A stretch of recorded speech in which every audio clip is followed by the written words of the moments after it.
So dahil maulan, lang magagawa. Pero natapos ko na pag layout. So ito na yung kinabit ko na naka-anchor sa bato kasi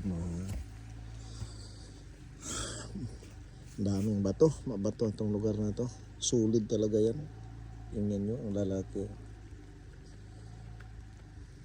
Subuho sana to sa foundation, kaso di pwede. Sydney, pwede mabiyak yung bato, sobrang laki. Sabi ng patron ko, ibahin natin yung code. So ganito ang ginagawa ko, ganito yung instruction. So sinusunod ko lang. So lahat yan nakabaon, 8 inches yan nakabaon sa ilalim. Tapos lagyan ng adhesive talaga na pang stone at saka metal. So ito sa gitna, may foundation dito sa gitna. Dito rin meron. At saka naka-eskwala na to. Ito. Kaso ang staka dito, hindi pwede maglagay ng kahoy. So nagbutas din ako. Ganon din, metal din ginagamit para matibay. Saka nilagyan ko ng 2x2 para may makapitan ako sa string.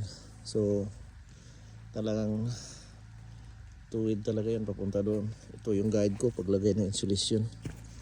Ito, punta doon. Tapos yung string na yan dyan banda, yan kung nakikita nyo yan. Yan yung level ng foundation. Mataas dyan banda, medyo malalim. So tapos mayroon pang additional na 6 inches na flooring. So we'll see ang resulta nito.